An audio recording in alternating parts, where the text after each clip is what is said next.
Hola estoico, hola estoica, te quiero dar la bienvenida a esta nueva entrevista de mi canal de YouTube. Hoy te traigo a una de las personas con las que más he aprendido hasta la fecha, Marcos Cartagena.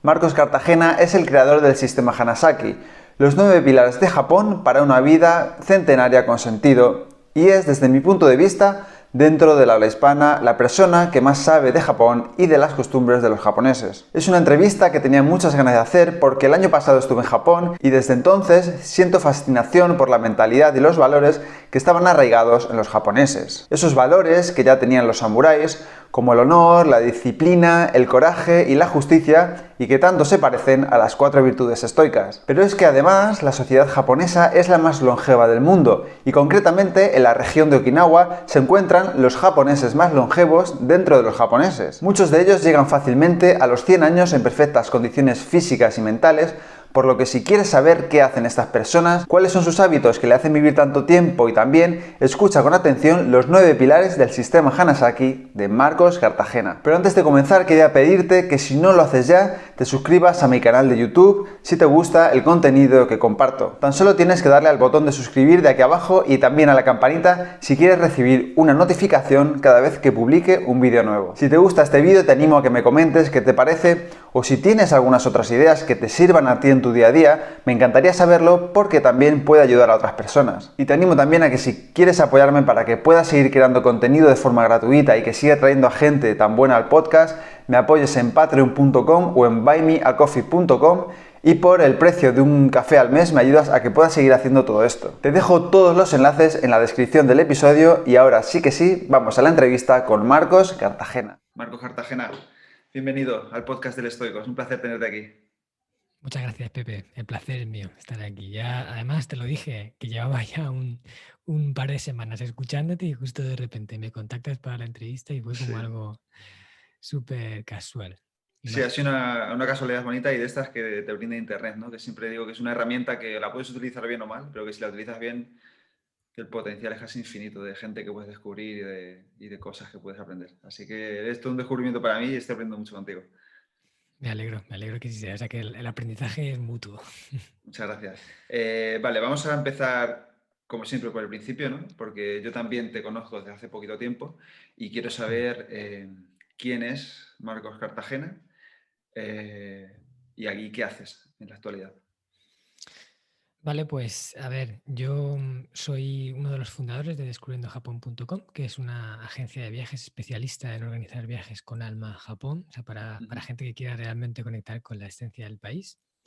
Y también soy el escritor del libro El sistema Hanasaki, los 9 pilares de Japón para una vida centenaria con sentido, en el que he tratado de reunir lo que desde mi punto de vista son las enseñanzas más valiosas que la cultura japonesa tiene para ofrecer, todo enfocado en vivir una vida larga, plena, en equilibrio, ¿no? Y con propósito. Ujú. Y ahora me dedico a divulgar, digamos, todas esas enseñanzas a través de diferentes canales, mis redes, mi podcast, y, y bueno, a compartir todo lo que yo he aprendido y que a mí en mi vida me ha servido mucho. Qué bueno, qué bueno. Y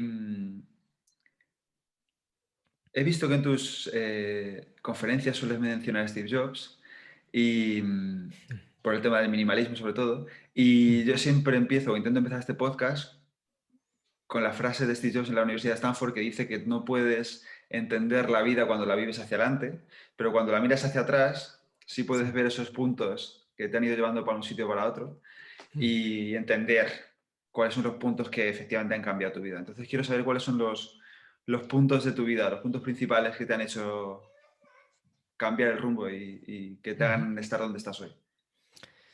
Bueno, pues sería complicado, ¿no? Decirlo, pero así creo que hay como 4 hitos importantes que han marcado el rumbo de mi vida. Y el primero es cuando decidí iniciar el camino del desarrollo personal. Ese yo creo que ha sido un antes y un después, cuando me di cuenta de que yo mismo podía prosperar si me trabajaba. Ujú. Es como un despertar, en el momento en el que te haces dueño de tu vida y decides que no tienes por qué vivir según las circunstancias, sino que tú puedes alterar las circunstancias. No puedes controlarlo todo, pero sí puedes controlar mucho más de lo que imaginas. Ujú. Entonces inicié ese camino de superación, de crecer, de aprender, y eso marcó mi vida. Luego, cuando decidí que me quería ir a Japón, cuando noté esa conexión con Japón, que luego la comentaremos, pero decidí que me iría un año allí a vivir. Al final me fui, después de bastante tiempo de planearlo, de trabajarlo y de pensarlo. Y ese primer año en Japón, bueno, me marcó literalmente. Y después ya fue volver una y otra vez. Y al final he vivido como 4 años en Japón, Ujú, que sin duda han marcado mi destino, ¿no? Todo, ahora mi vida está muy conectada al país del sol naciente. Después, otro hito muy importante fue fundar la empresa de Descubriendo Japón, a convertirme en emprendedor, tener mi propia empresa que la fundé junto con mi hermano, Antonio y yo. ujú. La creamos y con ese afán de compartir lo que más nos gustaba, aquellos lugares más bonitos de Japón que siempre visitábamos cada vez que íbamos y diseñar ese viaje que nos hubiera gustado que hicieran para nosotros en una primera visita. Qué guay. Y por último, el hito también que ha marcado mi vida ha sido la publicación del libro El sistema Hanasaki, o sea, decidir que escribiría ese libro, todo el proceso que tuvo escribirlo, en reunir. Yo en los viajes, cuando hacía de guía, siempre intentaba transmitir esas enseñanzas que Japón me había brindado a mis viajeros, porque para mí viajar, aparte de disfrutar de unas vacaciones, también era y es un proceso de crecimiento personal basado en conocer otras culturas y quedarte con lo mejor de cada una de ellas, ¿no? Y eso es un Ujú. poco lo que diferencia al turista del viajero. El viajero es el que se empapa de dónde está, de dónde va, habla con la gente. Y, y yo lo hacía pues un poco como sin una línea, sin un hilo argumental, sin una estructura. Iba soltando pues esas enseñanzas conforme hacíamos la visita. Y al final decidí condensarlo todo en un sitio, ¿no? Y poco a poco pues fue naciendo ese sistema. Al final eran cosas separadas, se fueron estructurando por pilares y ya desde ahí pues fíjate, todo lo que estoy haciendo va ya relacionado con el sistema Hanasaki. Qué guay. Y una pregunta que me surge es, decides que te vas a Japón, pero ¿y dónde te fuiste de Japón? ¿Fuiste a Tokio, que es como lo más, no sé si lo más fácil, por así decirlo, o te vas a un pueblo a mitad de los Alpes japoneses, o ¿dónde te fuiste? Bueno, yo tuve mucho tiempo para pensar en mi viaje. De hecho, fueron 10 años. Yo decidí que me iría con 18 y me fui con 27. Bueno, fueron 9 y pico. Ujú. Y en todo ese tiempo pensé mucho acerca de cómo quería que fuera mi experiencia. De hecho, descarté la opción de optar por una beca, porque las becas, aunque sí te ahorran mucho dinero, porque te lo pagan todo, pero te obligan o te condicionan el sitio donde vas, la universidad donde estudias, o sea, tienes que cumplir con sus reglas. Y yo quería diseñar esto a mi gusto. Entonces yo decidí que me iba a ir a Kioto, no a Tokio, porque a mí la parte que más me llamaba la Qué guay. atención era la parte tradicional de Japón. Y si quieres ver la parte en esencia de Japón, no vas a Tokio, que eso es lo moderno, es lo nuevo, es el neo Japón y yo quería ver el antiguo Japón. Entonces me fui Ujú. a Kioto, de lo cual no me arrepiento en absoluto. O sea, fue creo que la mejor elección que hice porque o sea, para mí Kioto es la ciudad por excelencia en el mundo donde si tuviera que elegir un sitio donde vivir, me iría ahí y donde realmente me encuentro muy en paz. O sea, me parece un sitio espectacular. Además, tú has estado en Japón un mes, Sí, ¿no? Me comentaste y supongo que has estado sí. en Kioto y entiendes de lo que te hablo, ¿no? Sí, además en Kioto hice couchsurfing allí y con un estudiante y nos llevó a un montón de sitios que no hubiera ido de otra forma, como bien dices, ¿eh? El salirte un Claro, poco del lo marcado, de hacer un poco más de viaje y menos de turista, y nos llevó a un sí, montón de izakayas pequeñitas qué y un bueno. montón de sitios súper chulos y bueno, y fue lo que más nos gustó de todo Japón, Kioto, precisamente. Sí, de hecho, Kioto es que la gente que va en viajes organizados, la mayor parte, le dedican muy poco tiempo a Kioto. Yo me sorprendo que a veces la gente está un día en Kioto, o un día y medio, o dos. Y claro, al final eso les obliga a ir a los sitios donde todo el mundo va, a los súper turísticos. Ujú. Entonces, la gente se lleva la impresión de Kioto de que es una ciudad masificada, llena de turistas por todos lados, chinos y todo. O sea, pero si te quedas más tiempo, que nosotros, por ejemplo, en nuestro viaje de Japón, le dedicamos un espacio importante a Kioto, o sea, estamos allí 4 días completos, para que te hagas una idea, y así te puedes ir a los sitios ocultos, al Kioto de verdad, a donde se conserva ese alma de Japón que no se ha pervertido por el turismo y que te metes en un templo y estás tú solo, porque no es el templo que está en la Ujú. ruta, sino está ahí apartado con un jardín impresionante y estás tú ahí disfrutando de eso. Y eso sí que es Japón, ¿no? No Sí. lo otro. Entonces, yo recomiendo a la gente que vaya a Kioto que lo vea con calma. ¿Y por qué te atrajo Japón y no sé, China o Hmm. Tailandia o no sé? Pues mira, fueron varios puntos que se conectaron, ¿no? Como tú dices, esos puntos que luego ves para atrás y ves en una línea, pero al principio son como cosas dispersas. Lo primero es que yo siempre me había sentido atraído por Japón y por su filosofía, como me parecía un país enigmático. O sea, el tema de los Ujú. samuráis, las geishas. Japón es otro mundo y visualmente llama mucho la atención, yo creo. A mí por lo menos me llamaba. Después fue que empecé a practicar karate. Yo me encantaban las artes marciales, pasé por varias, hice kickboxing, taekwondo, boxeo y llegué al karate. Y cuando llegué al karate dije, ostras, esto es otra cosa, porque el karate, aparte de las secuencias y los movimientos de combate y enseñarte a defenderte, había algo más, había una filosofía detrás, un estilo de vida o lo que los karatecas llaman el karate do. Y Ujú. el karate do, es el do final, significa camino. Y es el camino del karateka. Es una forma de realizarte como persona a través del karate. Entonces yo ahí entré y ya no era solo arte marcial, era algo más. Y ahí me conecté con la filosofía de Japón, porque detrás de las artes marciales japonesas está la esencia de Japón y la forma de pensar de la sociedad en general japonesa. Qué bueno. Después de aquello, yo tuve un flechazo con el idioma japonés. O sea, ya me encantaba el karate, me encantaba su cultura. Y un amigo se empeñó en que viera una serie japonesa de animación que decía que me iba a encantar, ¿vale? Pero no estaba en español traducida, estaba subtitulada. Tenía que escucharla en japonés. Yo tenía ahí como una creencia limitante acerca de que ver series o películas subtituladas era un coñazo, ¿sabes? Porque tenías que leer y te perdías parte de la imagen, ¿no? Entonces decía yo, a ver, voy a ver lo que ya esté doblado. Pero él decía, no, tienes que verla, muy pesado, ¿no? Y al final, en un día que estaba en su casa, accedí y dije, venga, vale, pues la voy a ver un capítulo solo, ¿ok? Solo para que te calles.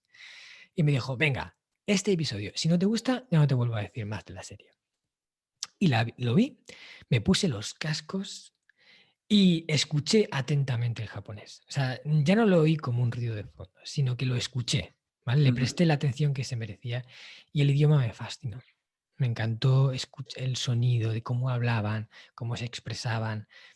No sé, me cautivó el idioma y yo dije, ¡guau! Me encantaría hablar en japonés. Sería como súper bonito. Y el punto que ya lo conectó todo fue que yo decidí que iba a estudiar económicas, ¿vale? Empresariales. Entonces pensé, a ver, me gusta Japón, practico karate, me encanta el idioma y además Japón económicamente es un país muy fuerte. Digo, si yo aprendiera japonés sería un punto diferencial para mí con respecto a todo el mundo que ha estudiado empresariales, ¿no? Sería como un Mm. factor diferencial.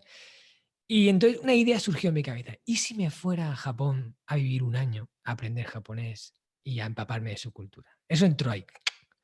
Y desde que entró ya no salió. O sea, y eso Qué fue a bueno. los 18 y a los 27 lo hice realidad. Esa es la historia. Qué bueno. Joder. Hoy tengo unos paralelismos contigo. A mí me pasó lo mismo con Australia. Ujú. Yo me fui a Australia a vivir también. Qué Y bueno.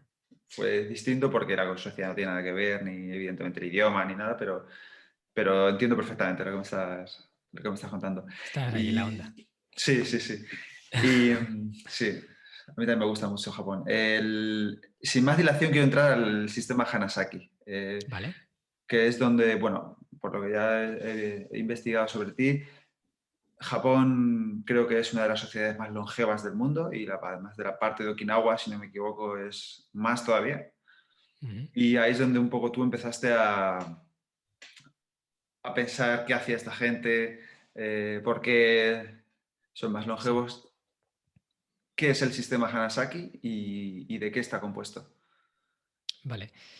Bueno, entre todas las cosas que Japón me ha enseñado, hubo un momento en el que yo descubrí eso justo que estás hablando, que Japón es el país con mayor esperanza de vida del mundo, pero que concretamente en Japón se ubica uno de lo que llaman the Five Blue Zones, las 5 zonas azules del planeta. Son 5 puntos en la Tierra que National Geographic, junto con Dad Bittner, identificó identificó en 2006, ¿vale? Una Ujú. investigación que hizo por todo el globo. Entonces, yo cuando me enteré de eso, dije, yo tengo que ir allí a ver qué hacen, ¿no? O sea, ¿por qué esta gente vive más de lo normal? Entonces, en ese momento empecé a investigar, empecé a averiguar que realmente esta gente vivía así porque hacía algo para hacerlo. O sea, no era por casualidad. Tenía una serie de hábitos en su estilo de vida, en su forma de pensar, que todo el mundo que ha estudiado acerca de eso le llegaba a la conclusión de que efectivamente les ayudaba a vivir más tiempo, una vida mejor, porque, ojo, de nada sirve vivir 100 años si te pasas los últimos 20 enganchado a una máquina o atiborrado a pastillas o malviviendo, Sí, ¿vale? sí. Eso, nadie quiere vivir 100 años así. Pero sin embargo, esta gente vivía 100 años con una calidad de vida envidiable. O sea, yo estuve en Japón, en la zona de Okinawa, en el poblado de Ogimi, que es donde está lo que dicen la mayor concentración de centenarios por metro cuadrado del mundo, ¿vale? Que así suena muy... Y entrevisté a gente de 102 años, de 99 años, o sea, hablando con ellos sobre su estilo de vida y qué hacían y un poco intentando encontrar esas claves. Y a mí me sorprendió muchísimo, por ejemplo, una mujer de 99 años que vivía sola, que llevaba las tareas de la huerta, que practicaba un deporte, que tenía unas ganas de vivir enormes y tenía 99 años. 99, madre mía. Y no la veías como diciendo, ya soy vieja, ¿no? Ya no estoy para hacer cosas. No, no. Qué va, era una tía con un carácter y con unas ganas de Sí, vivir enormes. que eso aquí lo decimos a los 50 ya, en plan, de yo ya no estoy para, para Claro, no, esos no. trotes. Una de las cosas, de hecho, que nombro en el libro es esa mentalidad de los japoneses de nunca sentirse inútiles. Ellos siempre, incluso con esa edad, sienten que tienen algo que aportar, ¿no? Qué Y bueno. que no tienen que dejar de hacerlo. Entonces, para mí fue transformador vivir allí, o sea, pasar una temporada en Okinawa, hablar con toda esa gente. Y todo lo que yo aprendí en Okinawa y todo lo que he aprendido en mis más de 16 años de conexión con Japón lo he juntado ahí en el sistema Hanasaki, que son los 9 pilares para una vida centenaria con sentido. 9 claves que cualquier persona que trabaje, que aplique en su vida, yo estoy convencido de que le va a ayudar a vivir una vida más larga y mejor, ¿vale? Y me preguntabas también qué significa Hanasaki, ¿no? Ujú. Hanasaki es una palabra de construcción propia, porque eso es una de las ventajas del idioma japonés. El idioma japonés está estructurado por símbolos. Cuando escriben en kanji. Y los kanjis son símbolos que significan conceptos. A la hora de crear palabras, ellos juntan kanjis más simples y forman conceptos más complejos. Entonces, Hana, Saki son dos símbolos. Hana significa flor, Saki significa que florece. Yo le Qué puse ese bueno, nombre porque para mí ese sistema te ayuda a hacer florecer lo mejor que llevas dentro. qué Y bueno, qué mejor que Hanasaki, ¿no? Le puse ese nombre. qué bueno. Imagino que los kanjis son esos símbolos que tienes ahí detrás, ¿verdad? En la pared que tienes ahí. La audiencia no Sí, lo verá, los que ven el vídeo sí, pero esos son kanjis, ¿no? sí, por ejemplo, eso que aparecen ahí son dos kanjis, Qué ¿vale? Y bueno, abajo otros tanto. Entonces, cada kanji tiene un un significado, un significado. concepto. Qué bueno. Mm. Vale, y ya para pasar a la parte que me gusta, la práctica, ¿no? Al entender el sistema, ¿cuáles son esos 9 pilares? Vale, pues mira, los 9 pilares son el uno, Kaizen, mejora continua, para evolucionar en vida. El 2, minimalismo, para centrarte en lo esencial, en lo que de verdad es importante para ti. El 3, paz interior, para calmar las aguas del espíritu, ¿no? Para vivir una vida más en equilibrio. El 4, naturaleza, para reconectarte con tus orígenes.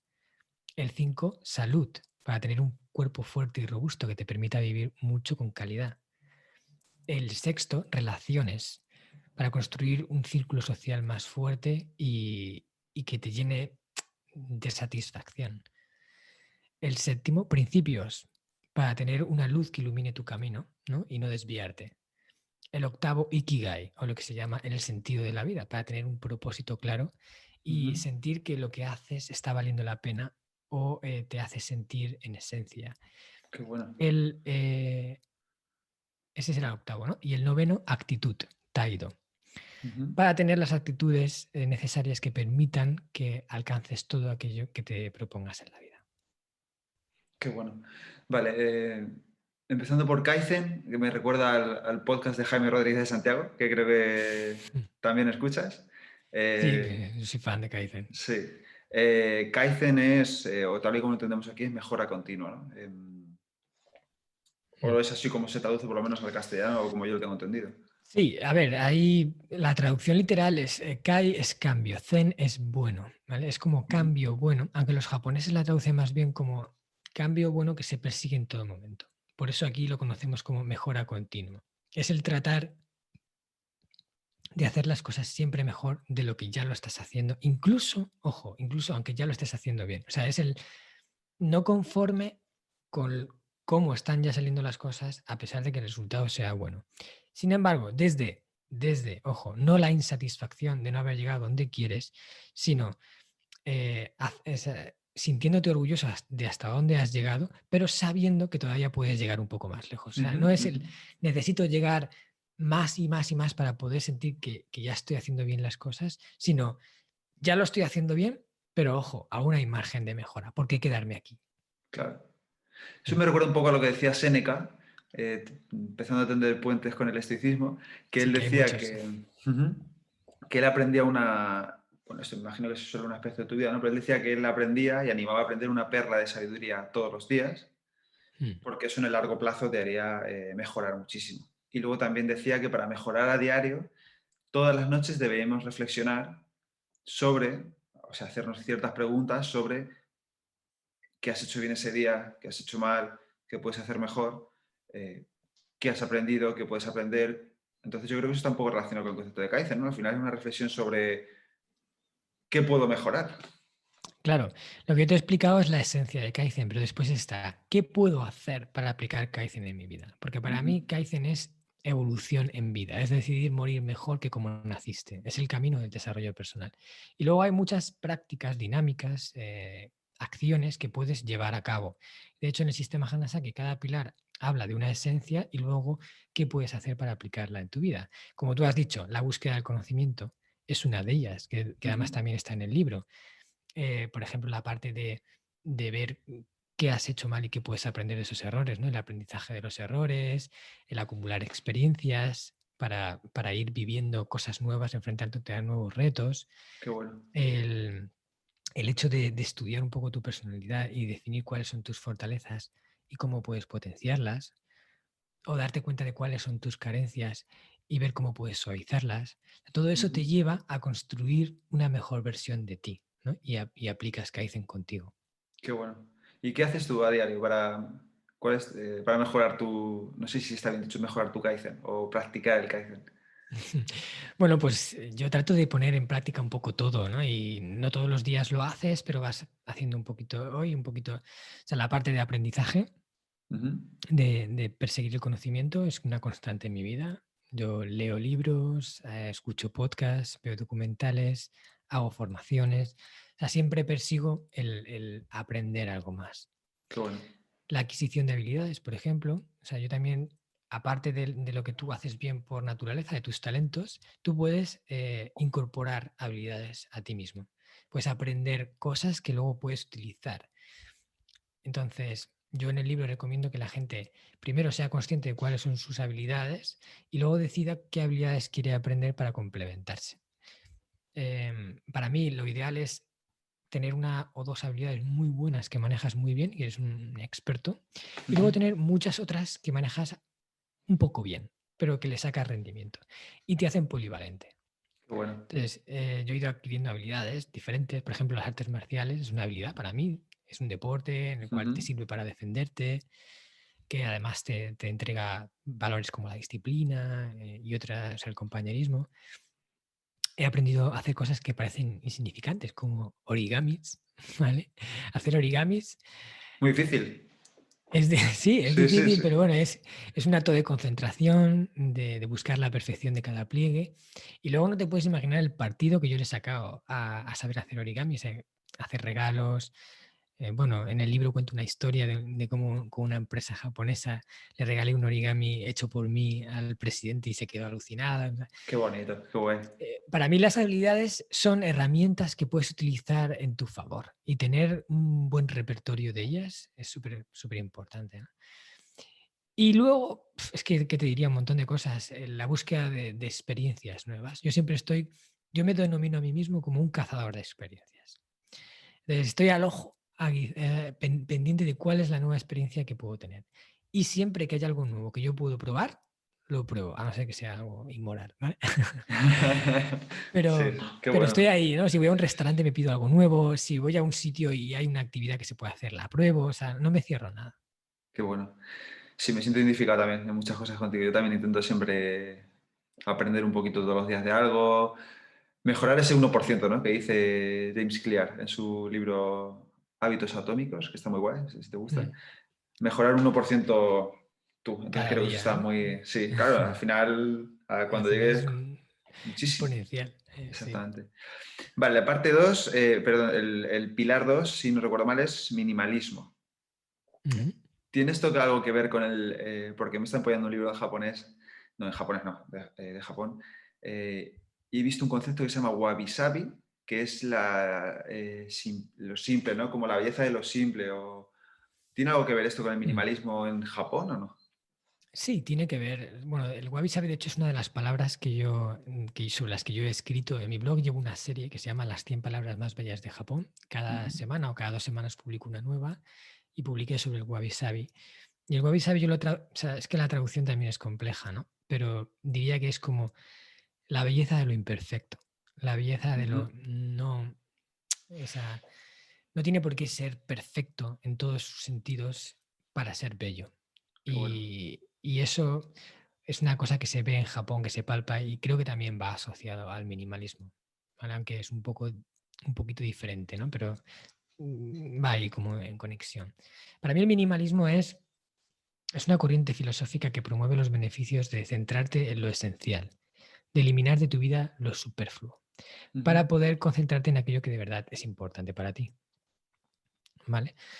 Al final, en la vida hay muchas distracciones, sobre todo relacionadas con el mundo material, Ujú. que llaman nuestra atención, que capturan nuestro tiempo, que capturan nuestro dinero, que capturan nuestro estado de ánimo, ¿vale? Porque nos apegamos a ella, ¿no? Por ejemplo, para mí un punto fundamental del minimalismo es ser capaz de vivir sin apego o por lo menos con el mínimo posible del mundo material, ¿vale? Y esto es difícil, pero si entiendes que realmente todo lo que posees no es tuyo, porque es de alquiler, ¿vale? Antes o después, vas a dejar de ser tuyo. Si no porque se rompe, sino porque lo pierdes, sino porque su vida útil deja de funcionar, o porque te mueres y te vas al otro barrio y se queda aquí. Con lo cual, todo lo que tengas nunca es tuyo definitivo. Y eso Totalmente. entiéndelo, ¿no? Ujú. Entonces, a veces las personas vivimos sufriendo por, uno, si podemos o no podemos perder lo que tenemos o dejar de disfrutarlo. Y también sufrimos, por supuesto, cuando dejamos de disfrutarlo o lo perdemos o se rompe o lo que sea.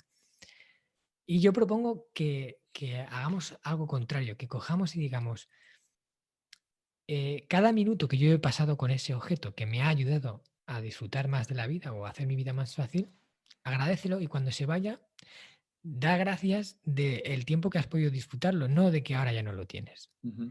Entonces es vivir sin apego, oye, ¿de qué te sirve tener un Ferrari si estás todo el día mirando por la ventana a ver si te rayan el Ferrari, a ver si alguien te roba el Ferrari, a ver si compras un búnker para encerrar el Ferrari y no lo sacas porque no quieres rayar el Ferrari? O sea, ¿qué estás disfrutando el Ferrari? Qué bueno.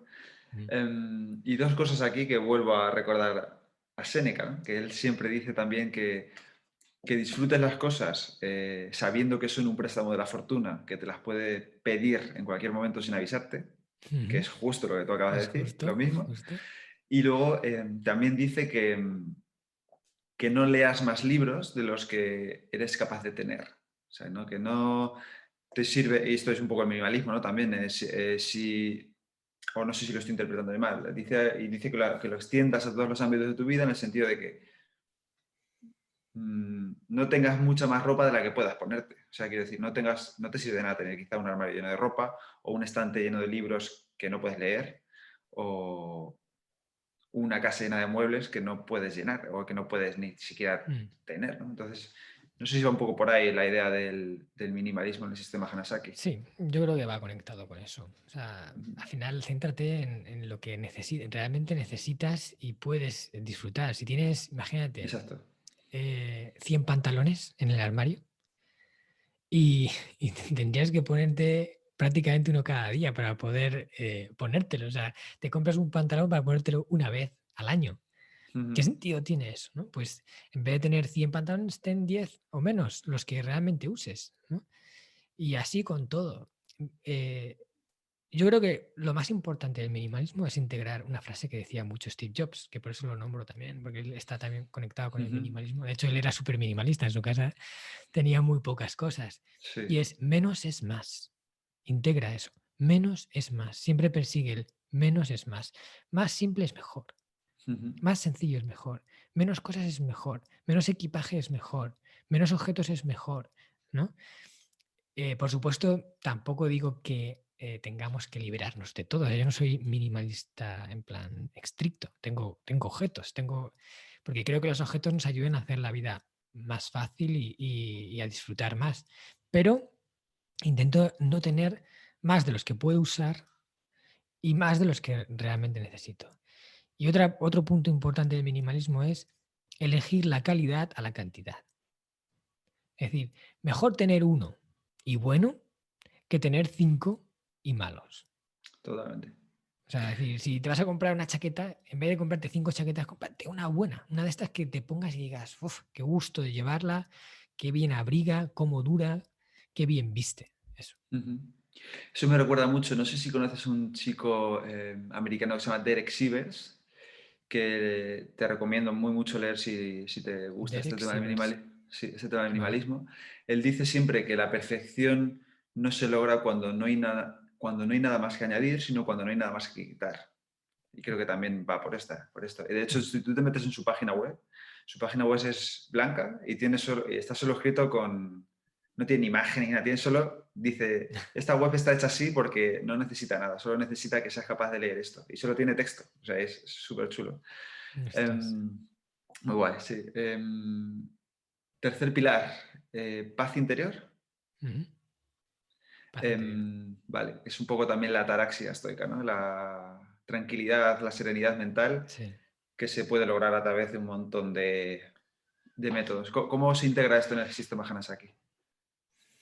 Bueno, para mí la paz interior es un estado de serenidad, de tranquilidad, que te permite ser capaz de apreciar la realidad más como realmente es y no como nuestras percepciones alteradas a veces nos dicen que es. Vivir en paz con ella y ser capaz de tener la mente en su sitio y las emociones en su sitio. No es como dicen los estoicos, porque yo también soy ahora, estoy muy interesado en esta filosofía, que me parece alucinante como ya hace 2000, 3000 años tenían estos conceptos que son súper top del mundo del desarrollo personal actual, pero ya hablaban de esto hace un montón de tiempo, ¿no? Sí, sí, sí, sí. Y, y entonces, para mí, la tranquilidad es esencial a la hora de tomar decisiones, a la hora de afrontar la vida, y no es cuestión de no sentir, sino de no sentir de forma desbocada, o sea, de no dejar que las emociones te dominen, sino que sean un complemento que haga la vida más bonita. Ujú. Y cómo, bueno, eso me recuerda justo lo que has dicho antes de los estoicos, que yo siempre digo, hace poco en un podcast lo dije, que es increíble, porque hoy en día sí que es fácil aludir a estas cosas porque hemos visto que muchas están respaldadas por la ciencia, y, pero hace 2300 años, no, hace 2300 años solo estaban respaldadas por su pura observación y experimentación de lo que ellos Y hacían, el sentido simplemente. común. Sí. Exactamente, que eso hoy en día lo podemos aplicar porque tenemos el mismo cerebro. Mm. Entonces, ¿cómo podemos alcanzar o qué experimentos podemos hacer para alcanzar esta paz interior, para ver si a nosotros nos funciona o no? Y cómo podemos Mm. poner en práctica esto de la paz interior. Vale, a ver, son muchas pequeñas cositas, no hay una que digas, esto te va a entregar la paz interior, es una suma de cosas. Por ejemplo, el tema de la meditación para mí es esencial, o sea, practicar la meditación, ya no para llegar a un estado de conexión contigo mismo y iluminación, que también, no digo que no pueda ser, ¿vale? Ujú. quizás para eso necesitas meditar mucho, pero sí para aprender a controlar la mente, porque la mente es como un caballo pura sangre, pero salvaje, ¿vale? La mente tiene una fuerza enorme, puede saltar enormes distancias, correr sin parar, sin cansarse, pero va a su bola, muchas veces. Y como no sabemos manejarla, muchas veces vamos a merced de ella, excepto hay un momento de lucidez en la que dominas un poco el caballo y luego otra vez vuelve a su historia. Entonces, la meditación te enseña a coger el caballo y decir, vamos a estar aquí, aquí, se va, no, aquí, una y otra vez. Y eso al final acaba domesticándola un poco. Y cuanto más la domestiquemos, más la podemos usar a nuestro favor. Menos tiempo vamos a pasar en divagación, ¿no? En pensamientos sin control y más tiempo vamos a estar en el momento presente, siendo nosotros los que dominamos la super máquina. O sea, yo hago también un paralelismo que es cuando nacemos, nos dan una supernave espacial, un X-Wing de la Guerra de las Galaxias, con cientos de botones, con la capacidad de ir a hipervelocidad, de teletransportarse, de esquivar meteoritos sin que... Y te dicen, mira, esta palanca es para ir para adelante, esto para atrás, así con esto te mueves y todos los demás botones no los toques. ¿Vale? Y vamos con ese pedazo de nave, chocándonos con todo, Sí, sí. renqueando a 3 por hora sin sacarle partido. La meditación te enseña a domar eso. Luego, por ejemplo, el tema del control emocional, que también la meditación te ayuda, porque cuanto más dueño eres de tu mente, más dueño eres de tus pensamientos y los pensamientos al final desembocan en emociones. Si tú piensas, de repente te viene el pensamiento de que esta persona te quiere hacer daño, ¿vale? Pues la emoción de querer protegerte de eso te va a venir, ¿no? Ujú. De preocupación, de tal. Entonces, ser capaz de controlar las emociones para mí es fundamental. Y yo hay una técnica que digo que además también la decían los estoicos, ¿no? El prosoqué, que es tan Ujú. importante. Es el ser capaz de desvincularte de la emoción y de mirarla desde fuera y cuestionarla. Y decir, a ver, Marcos, estoy enfadado, ¿no? Tengo ira, la siento. Ya para empezar, verbalizar que tienes ira en tu interior reduce la carga emocional. ¡Pum! O sea, eres consciente de que estás enfadado, no estás a merced del enfado, ¿vale? Eso sí. Luego la cuestionas, en plan, ¿esta reacción que tengo es proporcional a lo que ha ocurrido? ¿Vale? ¿Esto que ha ocurrido merece este nivel de enfado o se me está yendo un poco la cabeza? En el momento en el que acudes a tu razón y tu razón entra en acción, te da respuestas, te dice, no, esto no es proporcional. Porque en el fondo lo sabes, ¿vale? Pero tienes que preguntarle, Ujú. tienes que llamarla. Yo a veces le digo, invocar a la razón, ¿no? Es decir, no estar dejándote llevar, sino dejar que venga ese raciocinio que todos tenemos y nos dé la luz. Y luego pensar en cómo sería la forma adecuada de reaccionar a esto. O sea, qué nivel de intentar comportarte de la forma en la que crees que es la mejor forma o sea, de reaccionar a eso. Entonces, ya para empezar haciendo ese ejercicio o aprendiendo a interiorizarlo, que al principio es muy difícil, como la meditación, pero que cuando le coges el tranquillo, cada vez es más fácil y empiezas a ser tú la persona que un poco, o sea, como que las emociones están un poco a tu servicio y no al contrario. Ujú. Bueno, esto Sí, son dos cosas, pero aquí hay un montón de cosas que puedes hacer para tener más paz interior, ¿no? sí, porque además la meditación, que muchas veces parece que es la cura a todos nuestros males, pero un poco sí, porque la meditación es capaz de hacerte crear ese espacio de lucidez en el que tú te das cuenta de lo que está pasando. Mm, Y efectivamente, yo el otro día estaba en la cola del supermercado, me dolía un montón la espalda y me estaba poniendo de mala leche. Y me di cuenta. Si mm, no hubiera meditado nunca, a lo mejor no hubiera dado cuenta de eso. Y me acuerdo que dije, Pepe, no pasa nada, tío, espérate y ya está. Si tienes que esperar la cola, no puedes hacer otra cosa. Y eso me cambió el humor totalmente. Además, me acuerdo que hasta lo dije en voz alta, así en voz baja, evidentemente para mí, para no que me viera la gente y piense que estoy loco. Pero es justo lo que dicen, ¿no? El ser capaz de dialogar y decir, vale, esto no es racional, no pasa nada. mm. Estoy de acuerdo Totalmente. Es contigo. que eso es fundamental para poder controlar tu energía. Y hay otra cosa que recomiendo que es el ser tu propio consejero, ¿vale? Ujú, Todos somos buenos consejeros de los demás y malos consejeros de uno mismo. Porque cuando nos hablamos a nosotros mismos, nos hablamos como desde el yo, ¿vale? ujú, Realmente no nos hablamos, o sea, simplemente sentimos y actuamos, ¿no? Y yo lo que recomiendo es que cojamos la práctica de hablarnos como si fuéramos otro. ujú. Decir, Marcos, ¿vale? Me separo de Marcos y le hablo a Marcos. Digo, Marcos, tío, ¿qué estás haciendo? Realmente esto, o sea, a ver qué Sí, pasa porque haya cola, ¿no? Le explico a Marcos, sí, que sí, está sí, ahí, es así, es así. le explico por qué no, o sea, como cuando un amigo viene y te pide consejo, que le aconsejas súper bien, que le dices todo, y pues le animas y le sacas para correr millas y luego tú no lo haces contigo mismo, generalmente, ¿eh? Pues cambiemos eso. Empieza a hablarte en tercera persona. No estás loco. De hecho, los que se hablan así son los más lucidos. ¿Vale? Que antes se asocia que me estoy hablando a mí mismo y que estoy loco. Pues no, o sea, es una técnica Es al súper revés. recomendable. Entonces, sé tu propio consejero, porque de esa forma eres dueño de tu estado de ánimo. Ujú, Yo siempre hago un paralelismo con la barra de moral. Le llamo la barra de moral. Yo soy una persona que cuando era joven le gustaban mucho los videojuegos, ¿no? Y tú sabes que en los videojuegos tienes la barra de energía. Y cuando te golpean o a un enemigo te ataca, esa barra de energía va bajando. ujú, Pues para mí la barra de moral del estado de ánimo, el ánimo, es una barra, ¿vale? Cuando la tienes alta, eres capaz de lograr lo que sea. Eres una máquina, eres inspirado, hablas y todo lo que dices, ¡pum!, cuadra con la persona. Cuando la tienes baja, es todo lo contrario. No, no das pie con bola, no te así. apetece nada, no quieres ver a nadie. Entonces, nuestra labor es saber que esa barra existe y hacer todo lo que esté en nuestra mano para mantenerla siempre lo más alta que se pueda. Hay veces que Ujú, no se puede, ¿vale? Pero si eres consciente de ello y te das el trabajo y el support, hablándote, controlando y subiendo esa barra ujú. y la mantienes alta, en una proporción más amplia de días vas a lograr muchas más cosas y vas a ser una mejor versión de ti mismo. Totalmente de acuerdo.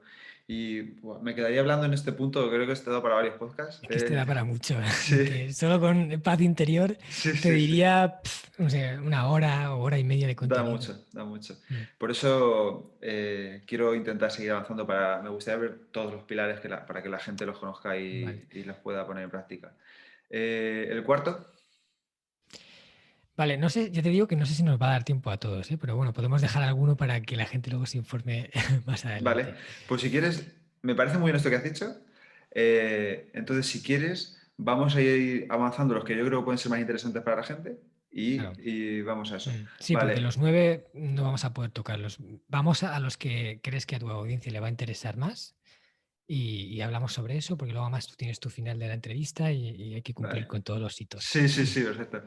Vale, pues entonces podemos ir a los valores, Vale. ¿vale? El tema de los valores en la sociedad japonesa, que son muy importantes y que son el core de, ¿cómo se dice? ¿No? El núcleo de su esencia, yo creo. Mm. ¿Cómo es el tema de los valores en el sistema Hanasaki, que también se corresponde un poco con los valores estoicos, ¿no? Con las virtudes estoicas? Claro, Em, ese es un punto de conexión total, el tema de los sí. principios. Este es el séptimo pilar. Y este lo que dice es que los principios se conviertan en la luz que te ilumina el camino. ¿Vale? Para mí, los principios son como una serie de leyes universales que son lógicas, evidentes y prácticamente irrefutables. O sea, nadie creo que pueda contradecir o denostar palabras tan grandes como honor, como verdad, como tolerancia, ¿vale? Como solidaridad, ¿vale? Ujú, Entonces, yo creo que el ser humano, cuando trata de llegar a algo más, que comportarse como un animal, como el resto de otros animales, y tener un comportamiento superior, o sea, llegar a ser algo superior, porque de hecho somos los únicos que podemos llegar a eso y tenemos esa capacidad, ujú, entonces trata de hacer lo correcto, trata de ser una persona justa, una persona que hace el bien. Cuando entiendes eso, entonces te comportas en base a los principios de forma natural. De hecho, para mí yo diría, el desarrollo personal es llegar a comportarse según los principios morales sin hacer esfuerzo. ¿Vale? Es muy que te bueno, sí, salgan sí. solos. ¿vale? Cuando tú haces eso, entonces tienes desarrollo personal. Has llegado a un punto muy alto de desarrollo personal. No tienes que estar forzando ser sincero, ser honesto, ¿no? Porque te sale, eres coherente, eres íntegro. Y para mí es la mejor luz para seguir en un camino de oscuridad. Si te comportas en base a tus principios, sabes que todo lo que viene después va a ser bueno. Eso sí, es el camino más difícil y es el camino más duro, porque te limita las opciones. Claro.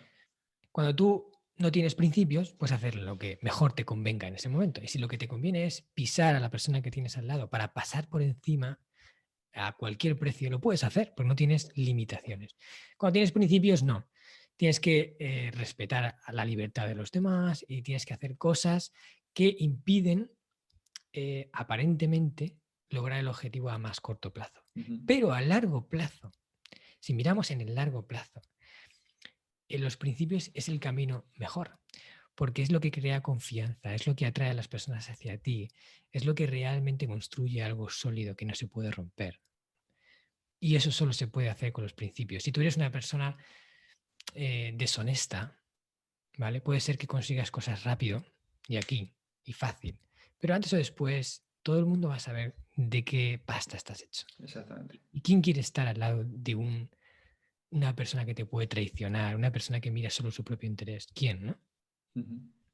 Entonces, para todo la confianza es esencial y la confianza se construye con los principios. Y eso no puedes comprarlo.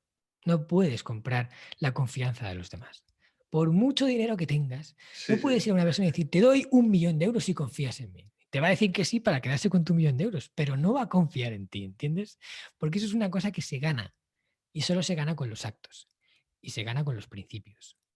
Además, Y una yo creo cosa que eso es... va muy asociado dime si me equivoco, pero va muy asociado al estoicismo, ¿cierto? Sí. De hecho, Epicteto recomendaba, él decía que, porque el estoico no existe, es un ideal contra el que los propios estoicos se medían para ver si ellos estaban mejorando como personas. Y Epicteto decía que siempre actuaras como si la persona que quieres ser te estuviera vigilando y te dijera, no hagas esto, que esto no es lo que tú quieres ser. Entonces, cuando nadie te está mirando, que es lo más difícil, ¿no? También una frase de Ravikant que dice que no hagas las cosas porque nadie te está mirando, sino porque tú te estás mirando. Y en ese sentido creo que hay una anécdota muy buena que contaste de un hombre que va a cruzar un semáforo y no lo cruza. Sí, ni siquiera te la cuento. Sí, por favor. Pues mira, esta es una anécdota de una persona a la que yo sigo y admiro. Se llama Yokoi Kenji. Es un colombiano japonés que es conferenciante internacional. Bueno, en Sudamérica es todo un referente. Y él vivía en Colombia, su juventud fue en Colombia y su adolescencia fue en Japón. Su padre japonés, su madre colombiana, ¿vale? O sea, tenía una mezcla de las dos. Sí. Cuando llegaban a Japón, él todavía era un chico, ¿vale? Un adolescente, y estaba viviendo ahí en la ciudad. Llegaba a casa una tarde, a las 8 de la tarde, allí se hace de noche pronto, todo oscuro, no había nadie en la calle, y había un hombre parado en un semáforo. Él fue a cruzar y a saltarse el semáforo en rojo, ¿vale? Porque, bueno, o sea, no había coches. Pero cuando fue a saltarse, de repente vio que el que había parado era su padre. Entonces se quedó clavado ahí, ¡oh, ostras, que es mi padre! Y dijo, hombre, papá, tal, no sé, se quedaron así como sorprendidos de encontrarse por la calle. Entonces Kenji le pregunta, papá, ¿por qué no cruzamos? Su padre le dice, es que está el semáforo en rojo, hijo. Y Kenji se queda así, mira para un lado, mira para el otro, no hay nadie, ni coches. Y dice, ya, papá, pero es que no viene nadie. Y dice, ya, hijo, pero el semáforo está en rojo, tenemos que esperar. Entonces Kenji se queda así como pensando y ya le dice, papá, nadie nos va a ver, podemos saltárnoslo. Entonces ahí su padre ya le toca un poco la moral, ¿vale? Entonces su padre le mira así con una mirada un poco severa y le dice, Jibungami Teirundaro. Es una frase súper japonesa que además va súper acorde con todo lo que comentas del estoicismo. Es, yo sí me estoy viendo a mí mismo, ¿verdad? ¿Vale? El padre de Kenji no necesitaba que hubiera alguien en la calle viéndole para hacer o no lo que él consideraba correcto. Lo hacía porque sentía que era la mejor forma de comportarse. Y vale que saltarse un semáforo no es nada grave, ¿vale? Y todos lo hemos hecho aquí en España, se hace a diario. Pero para él era la forma correcta de hacerlo. Y lo hacía de forma natural, coherente con uno mismo, íntegro. Y esos son los principios. Eso es. Me parece brutal eso. O sea, si actuáramos así, sería la leche. O sea, sería Claro, fíjate, mucha gente hace las cosas bien porque hay una ley que penaliza el mal comportamiento, ¿vale? En la sociedad en la que vivimos, con un nivel de valores normalito, ¿vale? Necesitamos que haya leyes para prohibir que la gente se la salte a la torera y que haga cosas malas por otros. Ujú. Y de verdad contienen. Pero la mejor forma de tener una sociedad buena es que la gente no necesite un castigo para hacer o no lo correcto, sino lo haga de forma natural porque sale de dentro. No te robo esto, no porque me van a meter en la cárcel o me van a poner una multa, sino porque creo que no tengo que robártelo porque sé que es tuyo y a ti no te gustaría que yo te lo robara. Y lo Exactamente. hago de forma natural. Cuando eso se instaura, entonces todo fluye mucho mejor. Mira, la desconfianza cuesta mucho dinero, ¿vale? Porque si tú no confías, tienes que poner medios para evitar que te la peguen, ¿no?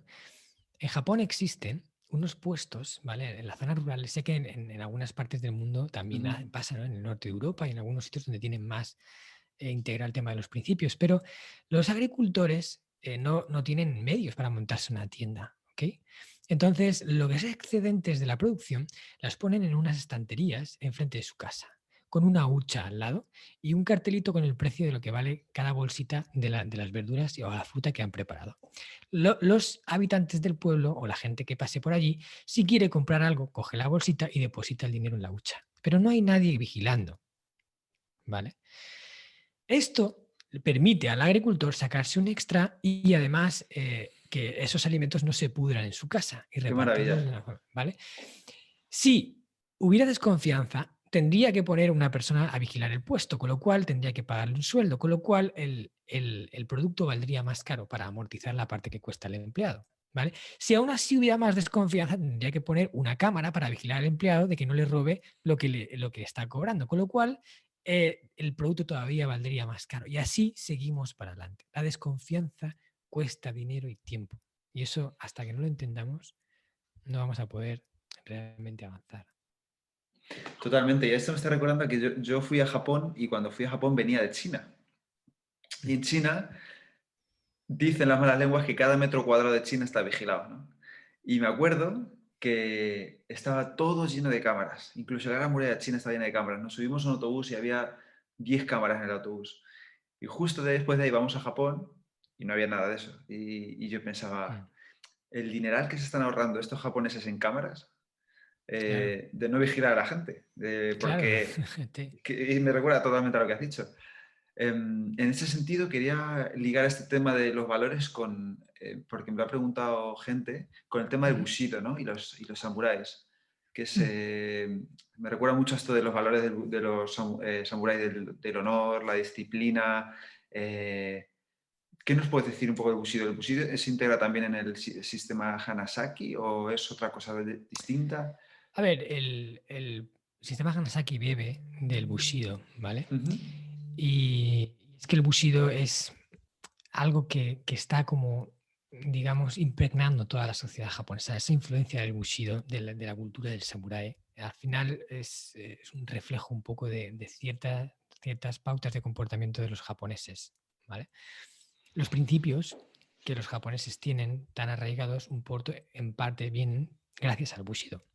Y el Bushido es algo que realmente nació o se estructuró como tal relativamente de forma reciente, o sea, no es una cosa que venga de cuando los samuráis iniciaron, sino que fue algo que sobre todo se perfeccionó y se acabó de estructurar cuando en 1600, a partir de 1600, Japón inició una época de paz que nunca había tenido.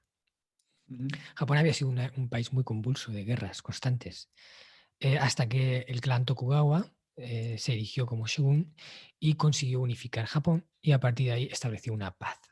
Una paz, o sea, en la cual no hubo guerras durante 200 años. Claro, imagínate los samuráis que estaban entrenados para la guerra, de repente no había guerras. ¿Qué hacían? ¿Sabes? Entonces los samuráis empezaron a cultivarse mucho más, a trabajar en las artes, en la filosofía, en el pensamiento, todo el tiempo que no dedicaban a matarse los unos a los otros.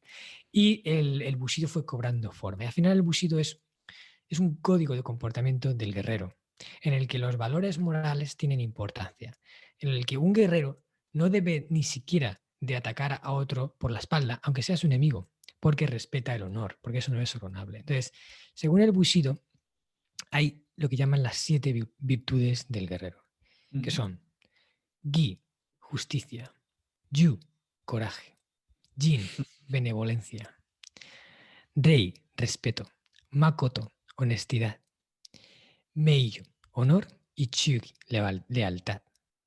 Y esto era lo que todo guerrero que se precie debe de respetar, sí o sí. Y fíjate, en Japón ocurrían, fíjate si el honor era importante, el tema del honor, que, que había una técnica conocida, bueno, todos conocemos como harakiri, pero que en realidad Ujú. su nombre es seppuku. El nombre original es seppuku, ¿vale? Y seppuku es una forma de redimirse que aplicaban los samuráis para recuperar un honor perdido.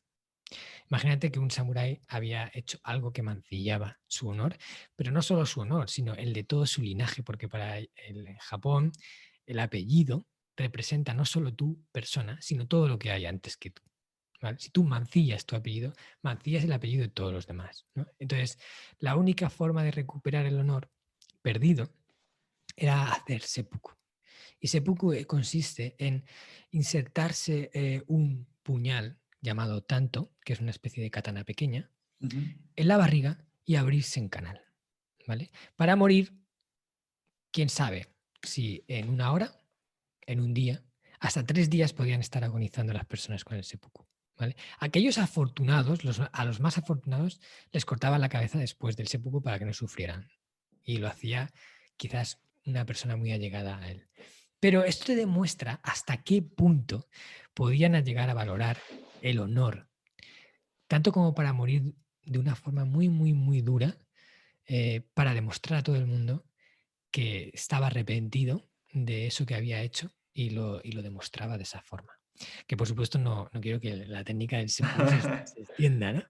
Qué Menos bueno. mal que se ha eliminado, pero bueno, es algo que nos da a entender, y eso ocurría, ¿eh? O sea, el seppuku ha sido practicado por muchos samuráis a lo largo de la historia. Qué fuerte. Justo cuando me has empezado a decir las 7 los 7 principios o valores de los samuráis, Mm. me has dicho los 3 primeros que eran coraje, Sí, que es del justicia, estoicismo, coraje. que es del estoicismo también, Mm, justicia y mm. benevolencia, y que también son del estoicismo. Y me he Sí, quedado pensando como, no puede ser esto. Y luego, bueno, otra cosa que ya tiene que ver con el estoicismo es esta forma de suicidarse, que también la hacían los romanos cuando ellos luchaban en guerras. Si veían que la batalla estaba perdida y antes de que los mataran enemigos, se clavaban a sí mismos una espada y se suicidaban para morir con honor. Y bueno, mm. no es exactamente lo mismo, pero también es similar. Entonces me produce mucho, me choca la coincidencia que hay en Que hay culturas muchas tan conexiones. lejanas. Sí, sí, y que no Sí, tienen sí, que nada que además ver. se desarrollaron sin ningún contacto la una con la otra, porque Ujú. Japón, incluso Japón en el 1600, de 1600 a 1850, por norma del clan Tokugawa, impuso que no podía haber ninguna conexión con el extranjero, con Japón. O sea, nadie podía entrar, nadie podía salir. Qué Y fuerte. permanecieron 200 y pico años en un desarrollo sin influencia, solo Japón. Y claro, es que por eso es otro mundo, por eso tú que has estado allí, es que como Japón Es no hay nada, y increíble, es es cierto, ¿no? increíble, Es otro mundo. es Es una increíble. pasada por eso, porque todo lo que ves allí te sorprende y te cautiva. Exactamente. Em, Como no quiero quitarte más tiempo y Ujú. los conceptos que quedan los has tratado en otros podcasts y yo los he tratado en este también, como el concepto de Ikigai, salud, naturaleza, etcétera, Mm. quiero pasar un poco a la siguiente sección de la entrevista y que la gente que quiera saber más sobre ti, pues escuche tu podcast o te escuche en otros sitios y compre tu libro, que yo lo voy a hacer porque tengo un montón de ganas de saber cómo sigue esto. Genial, me Así alegro. que una de las cosas que a mí me chocó cuando llegué allí fueron muchas, pero dos fueron, una, si esta sociedad es tan perfecta, o bueno, no es perfecta, pero tiene estos valores o tiene estos principios que yo también conocía, ¿no? Kaizen y demás, ¿por qué hay tantos suicidios en Japón? Ujú. Sí, esa es una pregunta recurrente y es una muy buena pregunta, ¿vale? Japón es un país de contrastes. Tiene lo muy bueno, muy bueno, muy bueno y admirable, y también tiene puntos muy oscuros. Yo en el libro incluso termino con un capítulo que dice vivir en verdad, que dice, Japón no es el país perfecto, no es la sociedad perfecta, y tiene muchos puntos que ellos mismos tienen que trabajarse como sociedad, quizás diferentes a los nuestros aquí en España, pero Ujú, los tienen. Y hay cosas realmente oscuras, por ejemplo, el tema de los suicidios, que triplica la tasa de España, por ejemplo, en temas de suicidios. Y dices, ¿por ujú, qué? Pues es difícil dar una respuesta a eso, una respuesta que lo englobe todo, porque es una suma de muchos factores. Pero en mi opinión, y esto es mi criterio, ¿vale? Yo diría que Japón ha experimentado un cambio muy, muy rápido y acelerado en su sociedad con, con la conversión de ser un país feudal totalmente aislado del mundo a desde el 1800 y poco, cuando llegó la restauración, de 1850, o sea, 1850, cuando se hizo la restauración Meiji, ujú, cuando el emperador volvió a retomar el poder y el shogun cedió el gobierno de Japón, el emperador Meiji restauró, o sea, hizo la restauración Meiji y, y convirtió Japón en un país interconectado con el resto de países del mundo. ¿Vale? ujú, Entonces, se produjo una super aceleración en el cambio para industrializarse, para ponerse a la altura del resto de potencias, porque Japón se había quedado atrás, claro, al no tener comercio, no tener interacción, su potencia militar, ellos iban con katanas y había gente que ya iba con fusiles y había buques de guerra. Y entonces, claro, cuando los japoneses vieron por primera vez un buque de guerra, que lo llamaron los barcos negros, cuando entraron en Japón y les obligaron a abrirse, o sea, por eso se produjo ese cambio de poder, eh, se quedaron flipados, o sea, soltaron 3 o 4 cañonazos y dijeron, esto es un demonio, ¿no? ¿Qué es esta monstruos metálicos? Entonces, Japón es increíble cómo ha pasado en tan poco tiempo de un país feudal a un país industrializado y a convertirse en la segunda potencia económica mundial, incluso después de haber tenido un periodo de guerras enorme, ¿vale? Y de haber perdido una guerra contra Estados Unidos, la cual Japón quedó prácticamente arrasado en ujú. 1950, ¿vale? Después de eso, en 20 años, se convirtió en la segunda potencia económica mundial. ¿Cómo? ¿A qué precio hicieron eso? Lo que llaman el milagro japonés supuso que los japoneses se pusieron en sus hombros la reconstrucción de su país en un tiempo récord, trabajando jornadas enormes, asumiendo la responsabilidad de tener que sacar a Japón del pozo. ¿Vale? Entonces, claro, se Qué instauró una bueno. cultura del trabajo enorme, en la cual aún los japoneses tienen heredado todo eso. Entonces, claro, viven en una sociedad, sobre todo en las grandes capitales, viven trabajando mucho, con poco tiempo libre, pudiendo ver poco a su familia, poco a sus amigos. Claro, si desatiendes esas áreas importantes de tu vida y te centras únicamente en el trabajo como tu prioridad, entonces vas en contra del sistema Hanasaki. De hecho, el sistema Hanasaki predica los valores y las formas de vivir del Japón tradicional, más tradicional, ¿no? El Japón de Okinawa, sobre todo, no del de Tokio, no del de Nagoya, no del de Osaka. Ese es el Japón malo, o sea, quiere decir, es el Japón que Sí. está reduciendo su esperanza de vida y donde se producen todos esos suicidios. Entonces, yo creo que en ese cambio han perdido una serie de cosas importantes y sobre todo han adoptado un estilo de vida en muchos casos dañino que al final acaba provocando insatisfacción e infelicidad y eso desemboca en el suicidio. Mucha presión, ¿no? De los estudiantes por convertirse en el mejor, de llegar a ser el mejor estudiante, para tener el mejor trabajo. O sea, y Ujú. todo eso les ha llevado a perder de vista muchas cosas importantes. Sí, yo recuerdo que pensé esto cuando estuve allí. Me acuerdo que estuvimos en Takayama, en un pueblecito muy cerca de Takayama que se van dando, que es de estos pueblos antiguos que tienen no sé si a lo mejor te acuerdas del nombre antes que yo, que tienen las casas estas donde hacen todavía cosas manuales y que tienes que pagar por entrar porque es un pueblo muy pequeño. Sí, Shirakawa-go. Exactamente, eso es. Mm. Y de ahí fuimos a Tokio, que es totalmente ahí yo Claro, recuerdo, yo me preguntaba, ¿y por qué contraste. esta gente se suicida? Tal. Y yo luego llegué a Tokio y me acuerdo que fuimos al edificio Sega y ahí había un montón de ejecutivos con sus maletines y sus corbatas puestas y chorreando porque estaban jugando a los videojuegos, llevaban botellas de agua, guantes, gorras y todo, como estaban preparados para sudar. Y dije, es que es totalmente distinto a la gente que venimos de ver de Takayama, a la gente que vive aquí.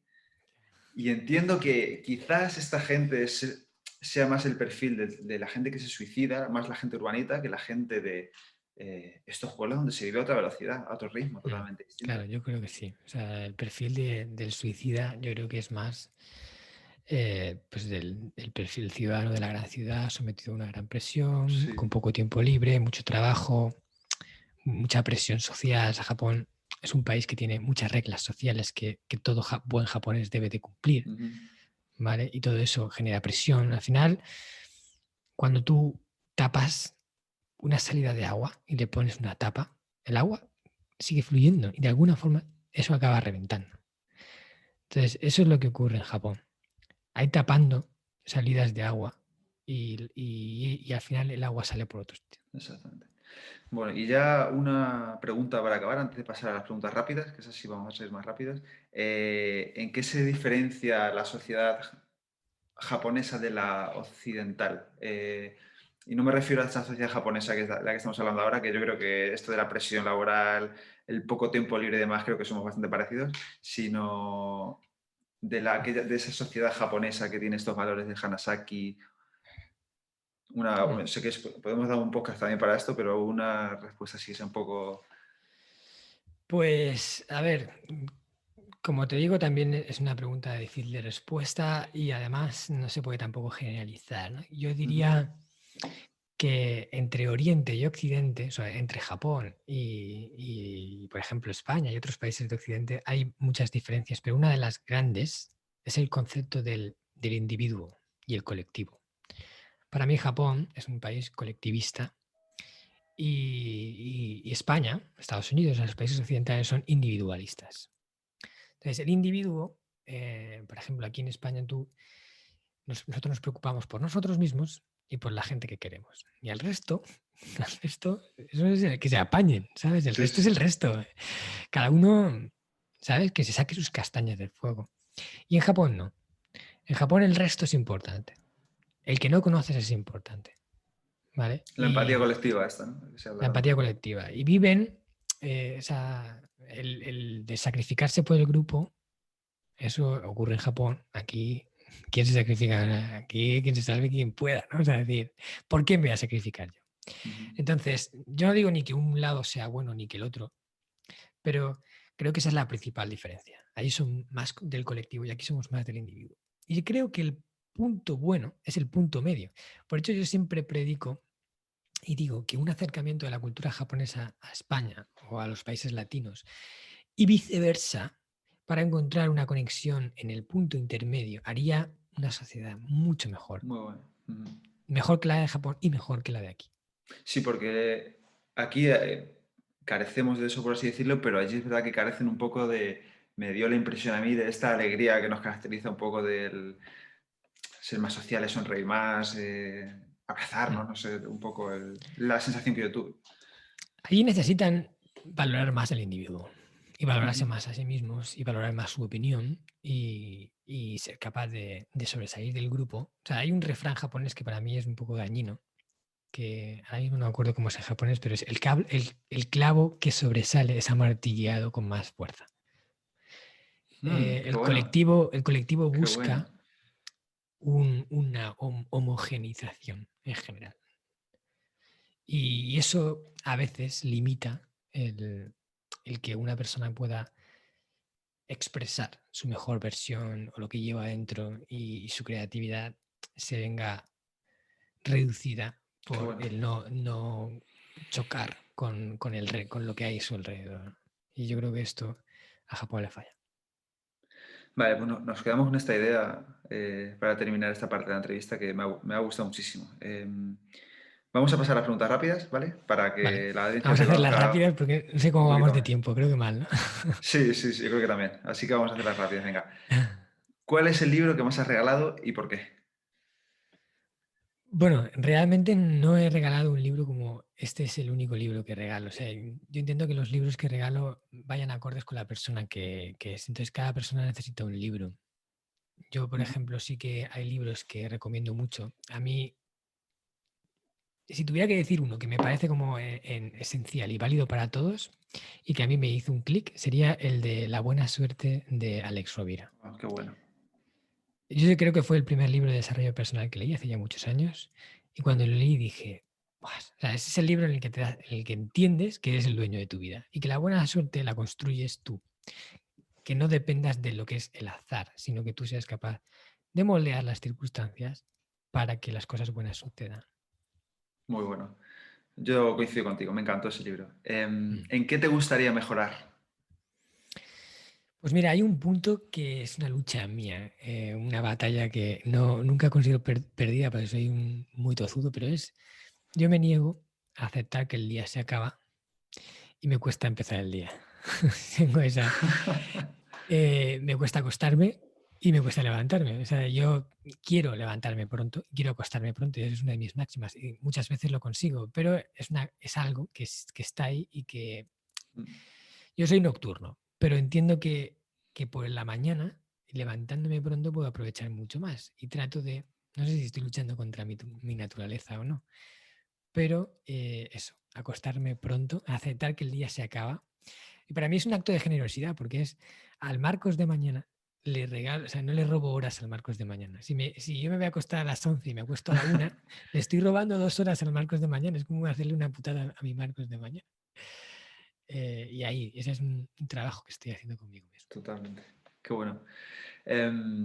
¿A quién te gustaría conocer o entrevistar que no hayas conocido? Vale, cualquier persona, personaje histórico, quien tú quieras. Buah, eso también decir una persona es muy complicado, pero si pudiera conocer a cualquier persona, incluso gente que ya no está, gente que ya ha fallecido, personajes históricos, yo creo que a los grandes, ¿no? A esos grandes, sobre todo para comprobar si eran tan grandes, ¿no? A Buda, a Gandhi, a Marco Sí. Aurelio, a Séneca, o sea, esos que a Einstein, los que han marcado el rumbo del mundo Ujú. y permanecen en la historia. Ostras, imagínate poder tener una conversación con ellos, sería una Ya, pasada. sí, estoy de acuerdo contigo. Vale, y por último, ¿a quién traías a este podcast? ¿A quién te gustaría escuchar en el estoico? Yo creo que en la línea del libro de la buena suerte te recomiendo que vayas detrás de Alex Rovira, porque creo que es una persona que le gusta mucho la filosofía, es una persona muy cultivada. Creo que las cosas que predique también van muy en la línea del Qué bueno. estoicismo y que podría salir una entrevista muy chula. De hecho, yo lo quiero para mi podcast también. Hombre, es que es un genio, ¿eh? Yo creo que Grande, es uno de los grande. Senecas de la actualidad. Sí. Vale, pues nada, pues muchas gracias. Hasta aquí la entrevista. Sí quería acabar diciendo, bueno, que nos cuentes dónde puede encontrarte quien quiera saber más sobre ti, sobre el sistema Hanasaki, dónde pueden acudir. Vale. Bueno, primero, si quieren hacer un viaje fuera de lo común y conocer Japón de una forma diferente, que entren en descubriendojapón.com Ujú. y vean nuestros circuitos, porque ahora estamos parados, pero en 2021 vamos a arrancar con fuerza. Ahora con las Ujú. vacunas y con todas las buenas noticias que espero que lleguen, por Dios. Joder, ojalá. Luego, si quieren saber más sobre mí a nivel personal, sobre lo que predico de Japón, las enseñanzas, pueden encontrarme en marcoscartagena.com, donde Ujú. ahí está mi blog, que voy publicando contenido interesante cada cierto tiempo. En mi canal de podcast, Hanasaki Podcast, ¿vale? Con H y Ujú. con K, Hanasaki Podcast, Creciendo con Japón, donde también hago entrevistas y, bueno, hablo de esas enseñanzas, voy alternando episodios. Ujú. ¿Y qué más? En mis redes, en Instagram y en Facebook, por Marcos Cartagena, que también Genial, comparto mucho contenido ahí. genial. Pues lo dejo todo apuntado y esto irá directo a las notas del capítulo. Genial. ¿Algo que te haya quedado en el tintero? ¿Algo que quieras decir antes de despedirnos? No, que es una entrevista muy gratificante y que me encanta hablar de estas cosas. Así que gracias por la Genial. oportunidad Gracias a y ti. por tu tiempo. Gracias a ti por hacerlo súper fácil. Nada, Seguimos placer. en contacto. Seguimos en contacto. Un fuerte abrazo. Chao, chao. Chao.